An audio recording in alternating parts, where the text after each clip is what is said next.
board, it's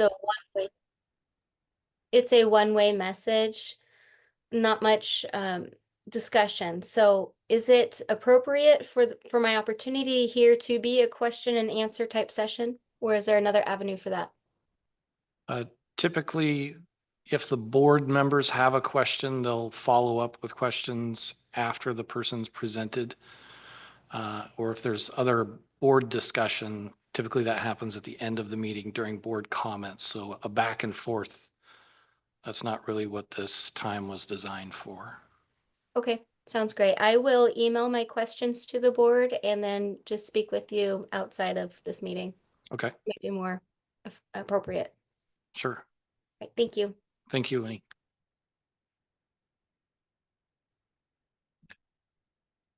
All right, we'll move to comments in person here. Truman Swarsbager? Is that right? Did I butcher that?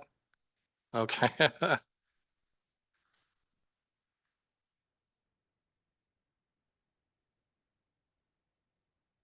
You guys for letting me speak. My name is Truman Schwartzfeger. I am a senior at Central, and I am ASBEC's media coordinator. And along with that, I'm a photographer. So I'm at a lot of sporting events, games, plays, concerts. I'm very involved within the school.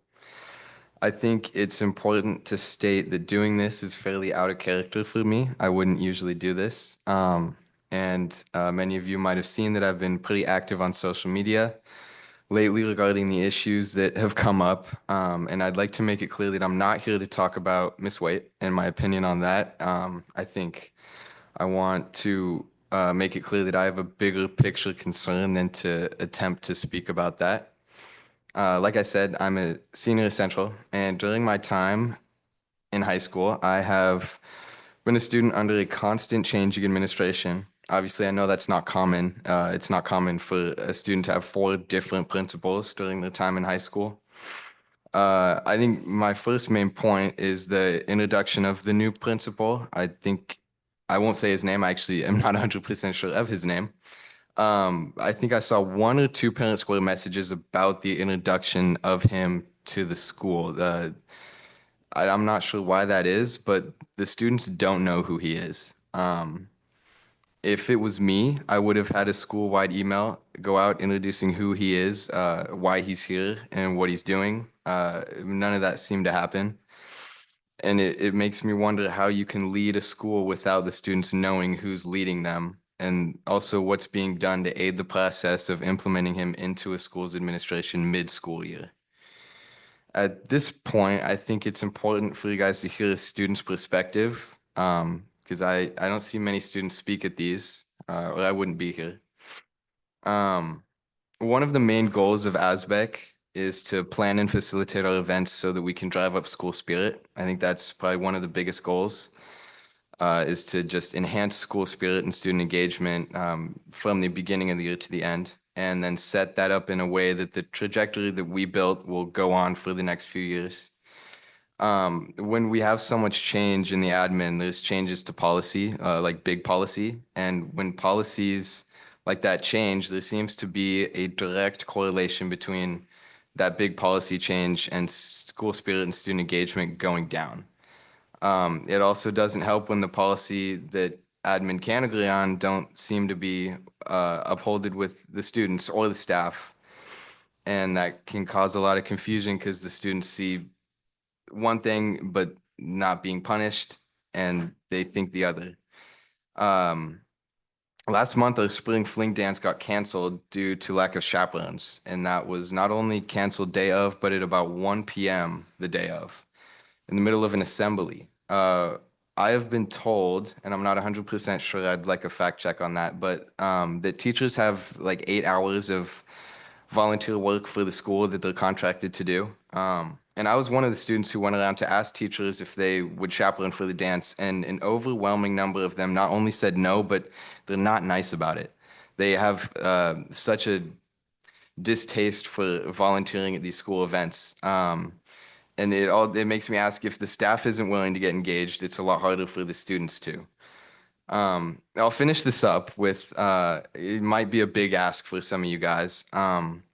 I would love to see each one of you come to my school and visit and see what it's like to talk to our administrators, our teachers, classified staff, students, walk down the hallways and notice the garbage cans collecting water leaking from the ceiling. See all the kids out of class just walking around and notice the gap in disciplinary measures for student infractions. Ask about our attendance, our class sizes, our schedules, student engagement. Ask about our programs, our sports teams, our performing arts. If any of you could name the team that won a state championship this year, I would give you a big high five and it would put a big smile on my face. All I'm asking for is to see less of a gap between those of you making decisions and the schools that you're making those decisions for. I've said this before, and I'll say it again. It seems that the admin at Central is dysfunctional, and even good teachers will have a hard time functioning under a dysfunctional administration. Think about how that affects the students and how it makes us feel. Thank you for allowing me this time to speak. I hope you all have a wonderful evening. Thanks, Chairman. It's the chair team. Thank you.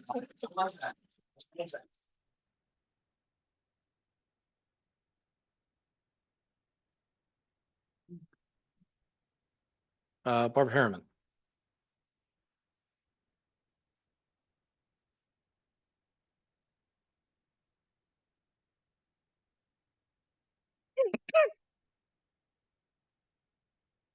Good evening. My name is Barbara Harriman. I'm a community member and a parent of two CHS graduates.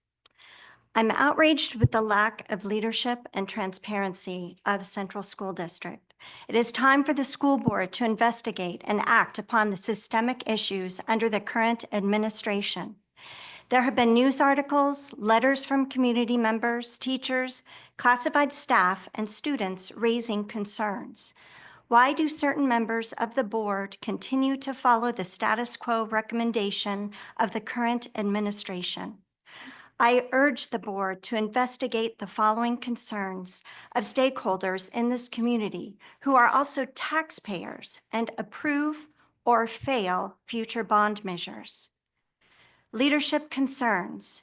In the last 8 years, there have been 21 different administrators for our 5 schools, 11 principals, and 10 assistant principals. With the investment in student education consultants, why hasn't leadership improved? Why do we still have a revolving door and unstable administrative foundation? Is this revolving door due to a hostile work environment that does not offer proper support, guidance, or mentorship? How can there be proper support when there is no consistent staffing in administrative positions? It is frightening when you look at the school district's ranking in academics. Currently, only a third of our students meet the benchmark for reading. At the high school level, less than 13% of students are meeting the math benchmark. Additionally, the board should be alarmed at the number of parents pulling their children out of our schools, as this means money lost to the school district. Who is going to support the leadership of a superintendent who has had 3 failed bond measures? Our schools are falling apart with leaks in bathrooms, auditoriums, gyms, classrooms, and so on. Without new administrative leadership, these problems will only continue to escalate. Transparency concerns. Why is the Executive Director of Human Resources a direct supervisor of the principals in the school district? Shouldn't this position remain objective and neutral? It seems a conflict of interest for positions. Barbara, not going to go there. Well, I think it's, I do not see this model in any other school districts. Okay, you and can it talk about the concerns me. model, but you can't Okay. talk about conflicts of interest or Okay. perceived I anything will like talk that. about the position. It's interesting to me that it manages the principals. I don't see that model anywhere else, and I feel like it's a conflict of interest. I have an HR background, and an HR person shouldn't be evaluating performance or supervising principals. Okay. Next, the board approved the hiring of student education consultants to help develop long-term goals and coach administrators in the district office. Surveys were also distributed to staff and stakeholders. Has the raw data been shared with the board? What is being done with the data that was collected? The hiring process for principals in our schools needs to be investigated. Shouldn't we have a consistent and competitive process for the hiring of our principals? Why does the district office self-appoint for some and have staff vote to appoint for others, all without communicating this process to parents or the community? Was this process recommended by the Executive Human Resources Director?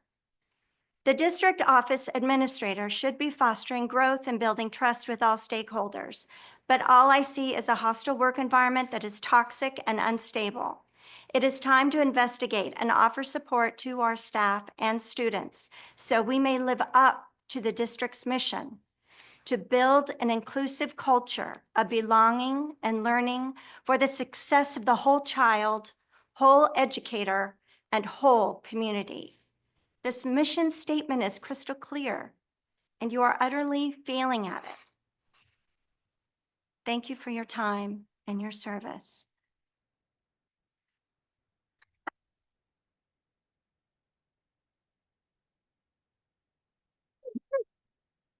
All right, we'll move on to standing reports and program reports. Yeah, so joining us this evening to give us an English language proficiency growth update is Emergent Bilingual Director Holly Monroy.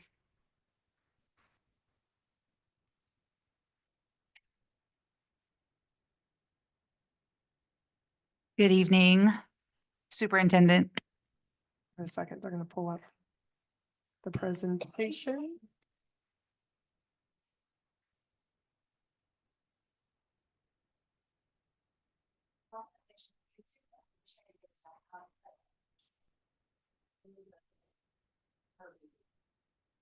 How long will that take? 5 minutes? Take a 5-minute recess to reboot. Thank you for your patience.